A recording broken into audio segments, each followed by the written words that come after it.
बच्चों के लिए होते हैं, हमारे लिए तो नहीं होती।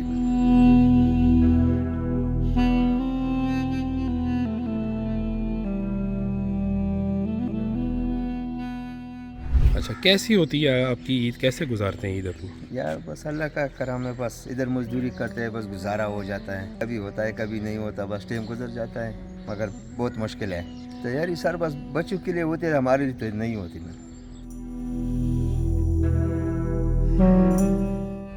ईद कभी गांव चले जाते हैं, कभी इधर। इस 3 महीने हो गए छुट्टी गया ही नहीं हूँ। कभी ईद के बाद खाता है जाने का।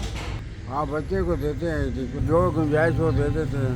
बस सर जी अभी और बच्चे कभी कपड़े शपड़े लेंगे, उस तो बाद अभी गाँव जाऊँगे, गाँव में अपनी ईद मनाएंगे। बस कि सर जी छुट्टियाँ बस बहुत ही किया, तो 5-7 छुट्टी तो करेंगे बच्चों के लिए। सर जी कपड़े हो गए, राशन वगैरह सर जी इस तरह। अच्छा, 10-20 रुपये दी देता हूँ। आजकल काम भी ऐसा है कि न होने के बराबर है। कभी 2000-3000 रुपये बस होता है। बस कोई तैयारी नहीं है, इस तरह गुजारा है। 10, 15, 20, 50 रुपये देते हैं।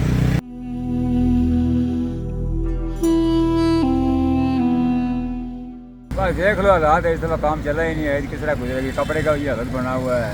ईद क्या गुजारेंगे? तो इधर ही गुजारूंगा अभी। बस इस तरह फारो की 2 महीने काम चला ही नहीं है अभी। लोग काम चला ही नहीं है, रमज़ान वगैरह काम नहीं होता है, परेशानी बन गई, इस तरह परेशान हो गई, इधर ही गुजारनी है मैं।